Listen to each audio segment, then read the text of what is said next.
18 राजस्थान, मैं हूं आपके साथ मनुराज सक्सेना। नमस्कार, मैं रविंद्र सिंह। शुरुआत जोधपुर से आ रही एक बड़ी खबर से करते हैं, जहां पर एक चलती मोटरसाइकिल में आग लग गई। बाइक सवार ने जैसे तैसे कूदकर अपनी जान बचाई है। आगजनी में बाइक जलकर खाक हो गई। कल्याणपुर से अपने गांव जा रहा था यह युवक। दुधारा से जोधपुर मार्ग पर यह घटना घटी है, जहां पर देखिए किस तरह से जो बाइक है वो आग का गोला बन गई। मोटरसाइकिल में आग लगी और कूदकर ऐसे में बाइक सवार ने अपनी जान बचाई है। तस्वीरें आपके सामने हैं, जोधपुर की तस्वीरें हैं और इस तरह की तस्वीरें अब आम हो चुकी है कि कभी चलती स्कूटी, कभी चलती बाइक तो कभी चलती कार आग का गोला बन रही है। जाहिर तौर पर भीषण गर्मी और ऐसे में इस तरीके के हादसों में भी तेजी आई है। पूरे राजस्थान में गर्मी से हाहाकार मचा हुआ है और वहीं राजधानी जयपुर में तेज धूप में सफर करना मुश्किल हो रहा है। बढ़ते तापमान से यात्री परेशान हैं, तो वहीं लोगों को गर्मी से निजात दिलाने के लिए रोडवेज प्रशासन ने 5 वाटर कूलर का इंतजाम किया है। इसके अलावा नए एसी बस टर्मिनल में बैठकर यात्री राहत की सांस ले रहे हैं, जबकि साधारण श्रेणी की बसों में सफर करना मुश्किल हो गया है।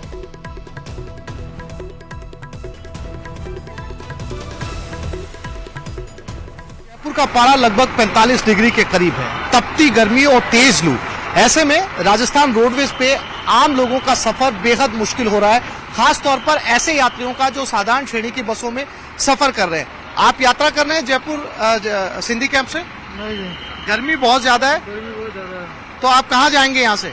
हम तो यही जाएंगे नसीराबाद। नसीराबाद जाएंगे यहाँ से। तो एसी बस में जा रहे हैं या साधारण श्रेणी में? साधारण श्रेणी में। तो कैसे करेंगे, क्योंकि नसीराबाद लंबा पड़ेगा और पारा 45 के करीब है। क्या करें सर, जाना पड़ेगा। बहुत गर्मी है। बहुत गर्मी है। हमारे साथ सिंधी कैंप से जुड़े हुए कुछ लोग भी हैं जो यहाँ का कामकाज देखते हैं। उससे पहले कुछ और पैसेंजर हैं, उनसे भी बात करने की कोशिश करते हैं। कुछ नौजवान हैं, ये भी यात्रा कर रहे हैं। सर, कहाँ जा रहे हैं आप? अजमेर से आए हैं। गर्मी कैसी है और यात्रा करना कितना मुश्किल है इस गर्मी में? सर बहुत ज़्यादा मुश्किल है, क्योंकि अभी हम तो जैसे RSRTC की बस में आए तो हमारी हालत इतनी टाइट नहीं है, जो रोडवेज में आएंगे उनकी ज़्यादा टाइट है। यानी कि यात्रा केवल वही लोग कर रहे हैं जिन्हें बहुत जरूरी है इस समय यात्रा करना। गर्मी से लोगों का हाल बुरा है। सिंधी कैंप से जुड़े लोग भी हमारे साथ हैं। क्या नाम है आपका? लोकेश सिंह। लोकेश जी, ये बताइए कि किस तरह के इंतजाम इस गर्मी के अंदर आम यात्रियों के लिए किए हुए हैं, क्योंकि साधारण श्रेणी के अंदर यात्रा करना बेहद मुश्किल है। जी। हमारे जो नए चीफ साहब आए हैं, अभी उन्होंने आउट गेट पे एक प्याऊ भी लगवा रखी है, वाटर कूलर चालू करवा रखे हैं और कुछ दिन पूर्व अभी 2 दिन पूर्व शरबत का प्रोग्राम किया गया था ठंडे का। और जितने भी जो हमारे प्लेटफॉर्म पे जो पंखे हैं जो पहले खराब थे, उनको सही करवा के चालू करवा रखा है, ताकि हम पैसेंजर को अच्छे से अच्छी सुविधा दे सकें। कोशिश की गई है सभी विंडो के ऊपर वाटर कूलर लगाने की। हालांकि इस गर्मी के अंदर वाटर कूलर में पानी ठंडा होना भी बेहद मुश्किल है। अगर राहत की बात की जाए तो सिर्फ ये नए वाला टर्मिनल सिंधी कैंप के ऊपर राहत की बात है, क्योंकि ये एयर कंडीशन है और यात्री यहाँ बैठकर जो है अपनी बस का इंतजार कर सकते हैं। साथ ही साथ जो है वो कुछ देर के लिए राहत ले सकते हैं जब तक कि उनकी बस का वक्त ना हो जाए। इसके अलावा पूरे सिंधी कैंप के ऊपर आप तेज गर्मी, धूप और लू का असर देख सकते हैं। कैमरामैन अविनाश के साथ आसिफ खान, न्यूज़ 18 जयपुर। और देखिए, पूरे राजस्थान में भीषण गर्मी का दौर जारी है। पारा 50 डिग्री के पार पहुंच रहा है। दौसा में भी पारा 50 डिग्री के आसपास पहुंच चुका है और अब इस गर्मी के कारण आम लोगों के साथ साथ पेड़ पौधे भी झुलसने लगे हैं। नौतपा में एक तरफ धरती तप रही है, वहीं आसमान से आग बरस रही। आम जनजीवन पूरी तरह से प्रभावित हो चुका है। लोग घरों में रहने को मजबूर हैं। इंसान के साथ साथ बेजुबान पक्षियों को भी पानी नहीं मिल पा रहा है। पेड़ पौधे जल चुके हैं, परिंदे न जाने कहां चले गए हैं। वहीं मवेशी बेहाल हो गए हैं। यानी चारों तरफ गर्मी का रौद्र रूप देखने को मिल रहा है।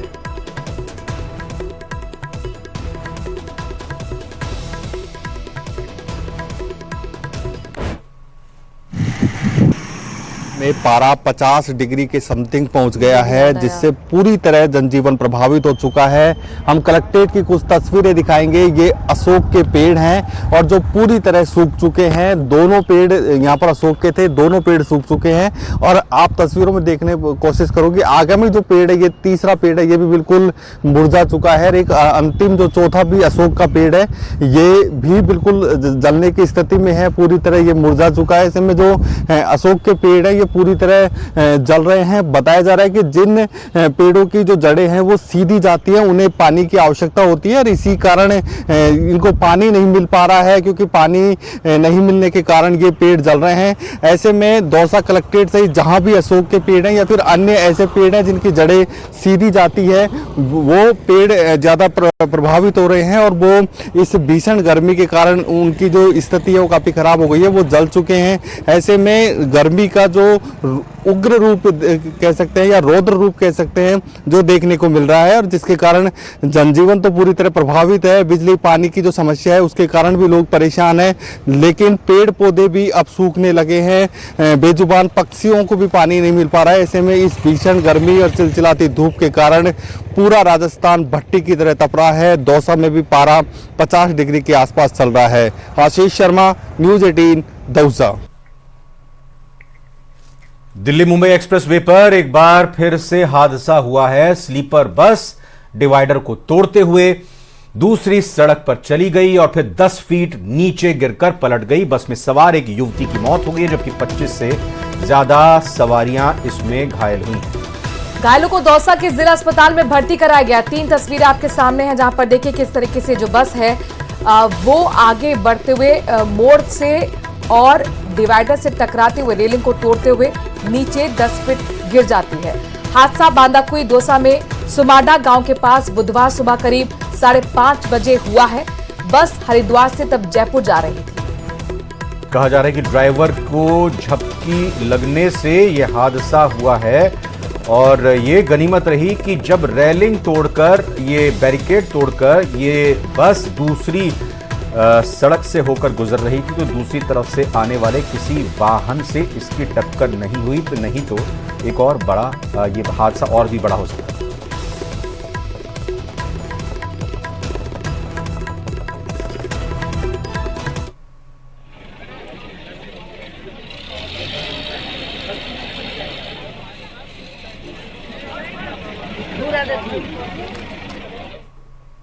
करीब 5:15 के करीब एक बस हरिद्वार से सीटा सीट भरी हुई आई थी, जो एक्सीडेंट हो गई सोमाडा यहाँ एक्सप्रेस हाईवे पे। जो खबर बांसवाड़ा से है, जहां पर पाटन इलाके से दिल दहला देने वाली खबर सामने आई है। यहां पर नाबालिग को अगवा कर उसके साथ गैंगरेप किया गया। आपको बता दें कि जो जानकारी मिल रही है उसके मुताबिक 16 साल की लड़की को दरिंदे घर से उठाकर ले गए और बंधक बनाकर उसके साथ गैंगरेप करते रहे। उसकी हालत जब बिगड़ी तो पिता के घर पर छोड़कर वो फरार हो गई। लड़की 5 दिन तक हॉस्पिटल में जिंदगी और मौत से जूझती रही और दम तोड़ दिया उसने। पिता की रिपोर्ट पर पुलिस ने 4 आरोपियों के खिलाफ अपहरण, गैंगरेप और हत्या के आरोप में मामला दर्ज किया है। पुलिस को जो रिपोर्ट दी गई है उसमें बेटी के पिता ने बताया कि आरोपी उनकी बेटी को घर के आंगन में बेहोशी की हालत में छोड़कर भाग गए। बेटी को बीमार हालत में अस्पताल ले गए, जहां इलाज के दौरान बेटी ने दम तोड़ दिया। मौत से पहले बेटी ने परिजनों को आपबीती सुनाई, जिसके आधार पर पिता ने नामजद शिकायत दर्ज कराई है।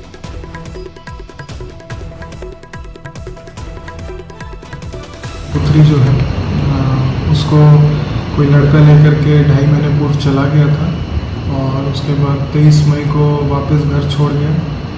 शरीर पे कुछ चोट होने की बात उन्होंने बताई, जिसको लेकर के उन्होंने अस्पताल में भर्ती कराया और उसके बाद उसकी जेर इलाज 27 मई को मृत्यु हो गई। बॉडी का पोस्टमार्टम बोर्ड के द्वारा कराया जाकर के परिवार को सुपुर्द किया, जिसका अंतिम संस्कार किया गया। प्रकरण जो है गंभीर धाराओं में दर्ज किए जा चुके हैं और इसमें तफ्तीश जो है CO कुशलगढ़ द्वारा किया जा रहा है। जिस प्रकार से सबूत सामने आए उस प्रकार से अग्रिम कार्रवाई की जाए। झुंझुनू के गोठड़ा गांव में तेज रफ्तार डंपर ने बाइक से जा रहे युवकों को रौंद दिया। हादसे में बाइक सवार एक युवक की मौके पर ही मौत हो गई, जबकि दूसरे युवक ने इलाज के दौरान दम तोड़ दिया।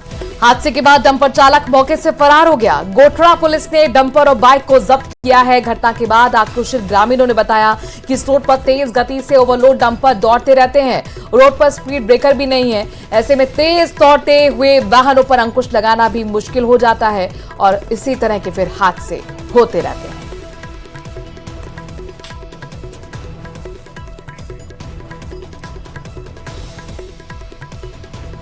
और अब खबर ले रहे हैं जालौर से, जहां पर भीषण गर्मी में लोग पानी के लिए तरस रहे हैं। सायला के उनड़ी गांव में भीलों की बस्ती में पानी की भारी किल्लत है, जिसकी वजह से महिलाओं ने मटकी फोड़कर प्रदर्शन किया, अपना रोष जाहिर किया। पानी की भारी किल्लत को लेकर यहां क्षेत्रवासी विरोध जता रहे हैं। महिलाओं को आप देख सकते हैं, मटकी इनके पास, और इन्होंने सड़क के बीचों बीच मटके तोड़कर अपना आक्रोश जाहिर किया। ये बताया कि ये खाली मटकी हैं, इनके लिए पानी की जरूरत है, पानी का इंतजाम किया जाना चाहिए, जो कि नहीं हो रहा है।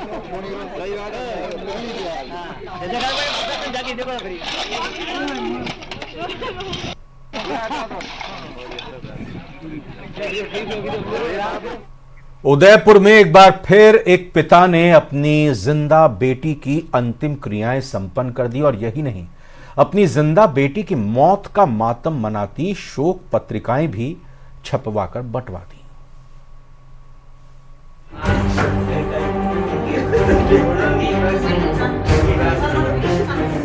अभी कुछ दिनों पहले उदयपुर के आदिवासी बहुल सारा क्षेत्र में एक युवती द्वारा गैर समाज में शादी करने के मामले में परिजनों ने अंतिम संस्कार की विधियां संपन्न कर सिर मुंडवाया और शोक पत्रिकाएं बंटवा दी। कुछ इसी तरह का मामला एक बार फिर उदयपुर शहर के ही हिरणमगरी इलाके में देखने को मिला।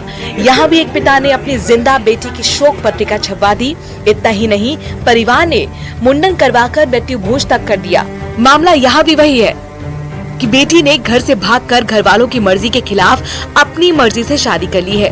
परिवार के लोगों ने बिटिया को समझाने की लाख कोशिश की, लेकिन जब वो नहीं मानी तो परिवार के सदस्यों ने सिर मुंडवाकर अपनी बेटी से सारे रिश्ते नाते तोड़ दिए और उसका मृत्यु भोज दे डाला। मेरी बेटी थी जो गैर समाज गैर जाति वाले के साथ मेरे को छोड़ के, हमको माँ बाप को छोड़ करके वो चली गई। और जाने के बाद में भी हमने खूब रिक्वेस्ट की, खूब मन्नतें की, लेकिन वो किसी चीज़ में नहीं मानी हमारी बात और हमारे खिलाफ रिपोर्ट दर्ज कराई। हमारे माँ बाप से खतरा है, हमारे माँ बाप से खतरा है, और हम कहाँ खतरा बने उसके लिए। तो हम ये बताना चाहते हैं कि बेटा हम कोई खतरा नहीं है, हमने ऐसा कोई पाप नहीं किया, और हम तुम्हारे हाथ आके हाथ जोड़ के, तुम सामने नहीं है तो हम हाथ जोड़ के तुमसे माफ़ी मांगते हैं, हमारी कोई गलती हो गई हो, और हम तुम्हारे लिए कोई खतरा नहीं है। दुनिया के हर माँ बाप अपने बच्चे को काफी नाजों से पालते हैं। पिता उसकी जरूरत की हर चीज का ध्यान रखता है, लेकिन कुछ बच्चे इतने त्याग के बाद भी माँ बाप का दिल दुखा देते हैं, और शायद इसी दुख के कारण माता पिता जीते जी अपने बच्चों को अपने लिए मना मान लेने जैसा दारुण निर्णय लेते हैं, उनका मृत्यु भोज तक दे देते हैं। आप अपना निर्णय लेने में सक्षम हैं और अधिकारी भी, लेकिन जन्म देने वाले माता पिता के अधिकार और आकांक्षाओं का सम्मान भी जरूरी है। ये बात भी युवाओं को समझनी चाहिए। उदयपुर से न्यूज़ 18 के लिए कपिल श्रीमाली की रिपोर्ट।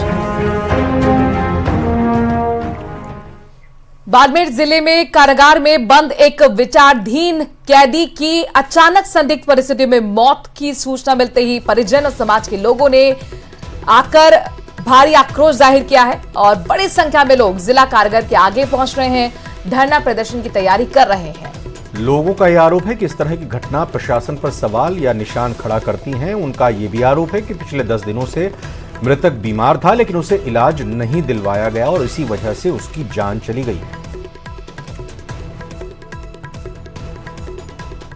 मुख्यालय के जिला कारागार में आज सुबह एक कैदी की मौत होगी और मौत के बाद में मामला जो है पूरी तरीके से अब बिगड़ चुका है। सीधा सीधा आरोप लगाया कि जेल प्रशासन ने जिस तरीके से लापरवाही बरती है उसी को देखते हुए इनकी मौत हुई है, और अब यहाँ पर बड़ी संख्या में लोग एकत्रित हुए, कुछ समाज के लोग हैं। क्या मांगे, क्यों खड़े हैं? जो बंदी की मौत हुई है, सबसे पहले तो जेल प्रशासन और जेलर की घोर लापरवाही है।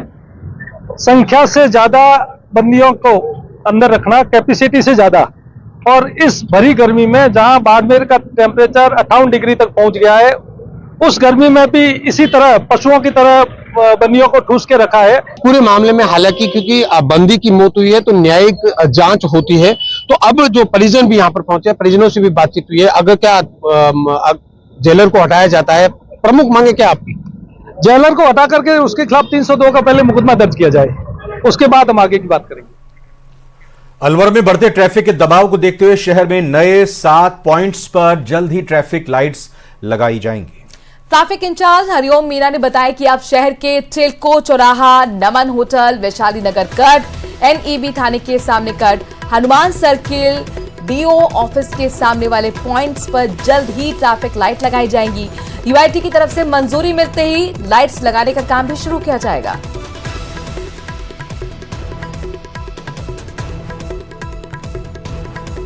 वो जो बढ़ गया है उसको सुचारू रूप से चलाने के लिए यातायात पॉइंटों की आवश्यकता होती है, जहाँ पर लाल बत्ती लगाने की नीड रहती है। ऐसे हमने शहर में 7 पॉइंट ऐसे डिसाइड किए हैं, जिसके लिए SP साहब को भी हमने लेटर दिया है, UIT में भी लेटर दिया है। और जो 7 पॉइंट हैं उनमें से एक तो टेल्को चौराया हो गया, एक नमन होटल हो गया, एक वैशाली नगर वाला कट है वो हो गया, एक NEB के थाने के सामने जो कट है वो हो गया, एक हनुमान सर्किल हो गया और भूगोर चौराया, DO ऑफिस के सामने वाला कट। ये हमने 7 मेजर पॉइंट अभी डिसाइड किए हैं, छांटे हैं, और वहां पर ट्रैफिक लाइट की नीड को रखते हुए हमने UIT को लेटर भी दिया। और वन्यजीव प्रेमियों के लिए अच्छी खबर है, जिले में पैंथर का कुनबा लगातार बढ़ने के संकेत मिल रहे हैं। वन विभाग ने हाल ही में हुई वन्यजीव गणना के जारी किए गए आंकड़ों में ये बात कही है। इस बार 24 घंटे के भीतर वन कर्मियों ने 26 पैंथर्स देखे। इस दौरान 7 शावक भी अपनी मां के साथ नजर आए, जबकि 2 साल पहले हुई गणना में महज 12 पैंथर ही दिखाई दिए थे। ऐसे में 2 साल में ये दोगुनी तादाद में दिखाई दिए हैं, जिससे शहर में पैंथर की संख्या में इजाफा होने की संभावना इसलिए भी है क्योंकि विभाग द्वारा साल भर में वन कर्मियों द्वारा देखे गए जीवों की गणना के आधार पर तैयार की गई रिपोर्ट में भी पैंथर की संख्या 100 के पार पहुंच चुकी है। 26 तो पैंथर पाए गए। इस बार पैंथरों की बढ़ोतरी हुई है। CR 694, जरक 130, लोमड़ी 119, नीलगाय 1991 है, जंगली सुअर 890 है, लंगूर 1698, मोर 4189, जो सीवेट होती है छोटा बिज्जू वो 33 है, कवर बिज्जू 28 है। ये हमारे जो वाटरफॉल की है वहाँ स्टाफ बैठा और उन्होंने जो है जो पानी पीने आए उन सभी जीवों की गणना करी है।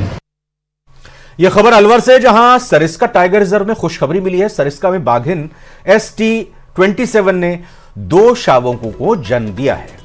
इसे लेकर वन मंत्री संजय शर्मा ने खासी खुशी जताई, बधाई भी दी। बाघिन ST27 की उसके 2 शावकों के साथ तस्वीर भी सोशल मीडिया पर वायरल हो रही है। बताते चले कि अब सरिस्का में बाघों की संख्या बढ़कर 36 हो गई है।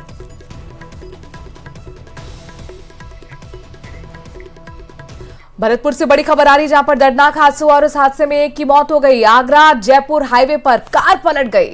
कार में सवार 5 लोग गंभीर रूप से घायल हुए हैं। इलाज के दौरान ड्राइवर की मौत हो गई है। सामने कहा जा रहा है कि गाय आ गई थी अचानक और इसी वजह से यह सड़क दुर्घटना हुई है। कार कई पलटी खाते हुए नाले में जा गिरी थी। अस्पताल में फिलहाल घायलों का इलाज चल रहा है। भरतपुर की ये सड़क दुर्घटना की खबर आपको बता रहे हैं। घटनास्थल पर कैसे पलटी खाते हुए कार यहां पर सड़क के किनारे जा गिरी थी, उसकी भी तस्वीरें आपने देखी। दर्दनाक हादसे में एक व्यक्ति की मौत हो गई है। आगरा जयपुर हाईवे पर यह कार पलटी है। 5 लोग गंभीर रूप से घायल हुए। हादसे में एक की मौत हो गई है। भरतपुर की खबर है, जहां पर प्रशासन लाख दावे करे लेकिन धरातल पर कुछ भी होता हुआ दिखाई नहीं देता है। लगातार पड़ रही भीषण गर्मी से लोग परेशान नजर आ रहे हैं। लोगों का हाल बेहाल है। ऐसे में संभाग के सबसे बड़े RBM अस्पताल में हालात इस कदर हैं कि तपती दोपहरी में टीन शेड के नीचे मरीज और उनके परिजन परेशान नजर आते हैं। लेकिन गर्मी से बचने के लिए ना तो उनके लिए पंखा है और ना ही कोई दूसरी अन्य व्यवस्थाएं। ऐसे में दूर दूर से आए मरीज घंटों तक दवा काउंटर पर लाइन में लगकर परेशानी नजर आ रहे हैं।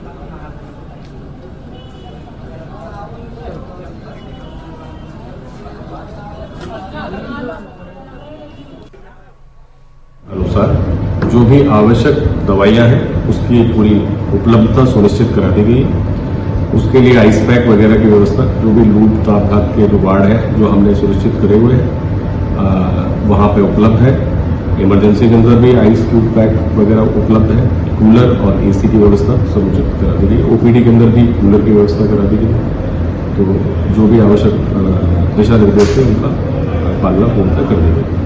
चिकित्सा विभाग लाख दावे करे, लेकिन जो मरीज हैं उनके लिए समुचित व्यवस्थाएं हैं वो चिकित्सा विभाग नहीं कर पा रहा है। और ऐसे में इतने तापमान में जो मरीज हैं उनके परिजन हैं वो ओपीडी काउंटर पर दवाएं लेने के लिए इस तपती दोपहरी में परेशान नजर आ रहे हैं। ना तो किसी तरह पंखों की व्यवस्था है, ना पीने के लिए पानी की व्यवस्था है। आप देखिए इस तीन शेड में जो तपती दोपहरी में 3 शेड है, इतनी तापमान में जो मरीज हैं उनके परिजन हैं वो यहाँ पर दवाएं लेने के लिए खड़े, लेकिन किसी तरह की जो व्यवस्था है वो यहाँ पर नजर नहीं आ रही है। तमाम जो मरीज हैं उनके साथ जो परिजन आए हैं वो यहाँ पर लाइन में खड़े होकर के इंतजार कर रहे हैं और घंटों से इंतजार कर रहे हैं। ऐसे में इस तापमान में उन्हें भी जो गर्मी की समस्या है वो परेशान करती हुई नजर आ रही है और उसके लिए किसी भी तरह की व्यवस्थाएं नहीं की गई है। इस तरह की व्यवस्था यहाँ पर है। आप कब से खड़े हैं यहाँ पे? करीबन 1 घंटा हो गया मुझे लाइन में लगे हुए। कुछ स्टाफ का एक काउंटर, स्पेशल काउंटर भी बना हुआ है, लेकिन स्टाफ के कोई किसी भी काउंटर से दवा ले जाते हैं, हम परेशान होते हैं। और एक बंदे को निकलने में भी, दवाई देने में भी करीबन ये 15 से 20 मिनट लगा लेते हैं। गर्मी से बचने के लिए? गर्मी के लिए तो साहब आप देख ही रहे हो कि यहाँ पे क्या है, कुछ नहीं 3 सेट के अलावा। आप कब से दवा लेने के लिए खड़े हैं यहाँ पे? करीबन 1 घंटा हो गया यहाँ पे खड़े। किस तरह की व्यवस्था है गर्मी से बचने के लिए? गर्मी से बचने की कोई खास व्यवस्था ऐसी नहीं है। उनके एग्जॉस्ट फैन भी हमारी साइड ही लगाए गए, जिससे उनकी गर्म हवा भी हमारी साइड ही आ रही है। और 3 सेट में पंखे वगैरह, कूलर वगैरह? कोई भी पंखा, कूलर वगैरह कोई भी व्यवस्था नहीं की गई है। कब से खड़े हो यहाँ पे? गर्मी से बचने के लिए कोई व्यवस्था है यहाँ पे? कुछ भी नहीं है, ना पंखा ना कूलर, कुछ नहीं है। दवाई देने वाले भी पंखा में बैठे हैं और बात कर रहे हैं, अपने आराम से बैठे हैं, खड़े। कैमरा पर्सन मनीष के साथ दीपक पुरी, न्यूज 18 भरतपुर। खबर धौलपुर से है, जहां पर बनिया कस्बे में ग्राम पंचायत की अनदेखी के चलते सफाई व्यवस्था चरमराई हुई है। कस्बे के ज्यादातर इलाकों में कचरा उठाने के नाम पर खानापूर्ति के चलते जगह जगह गंदगी के ढेर लगे हुए हैं। मुख्य बाजार हो, मोहल्ले हो, चौराहे हो, कचरे के ढेर हर जगह दिखाई दे रहे हैं। लोगों को परेशानी का सामना करना पड़ रहा है। नियमित रूप से कचरा नहीं उठने के कारण कई स्थानों पर गंदगी के ढेर लगे रहते हैं। ऐसे में कचरे के अंबार से आती बदबू लोगों को परेशानी में डाल रही है। आधे भारत में गर्मी रिकॉर्ड तोड़ रही है। उत्तर भारत का तापमान 50 डिग्री तो पार कर चुका है। बच्चों के स्कूल बंद कर दिए गए हैं, लेकिन बिहार में अभी भी स्कूल खुले हुए हैं। बिहार के कई शहरों में तापमान 48 डिग्री के करीब है। बिहार के स्कूल में बच्चों की तबीयत भी बिगड़ गई। शेखपुरा में गर्मी की वजह से बच्चों की तबीयत बिगड़ी। स्कूल में 50 बच्चे बेहोश हो गए। सवाल प्रशासन पर है, इतनी गर्मी में बच्चों के स्कूल क्यों खोले गए? इस पर सवाल अब उठना लाजमी है।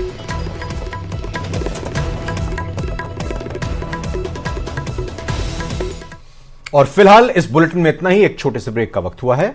आप देखते रहिए प्रदेश का नंबर 1 चैनल और आगे देखिए 100 गांव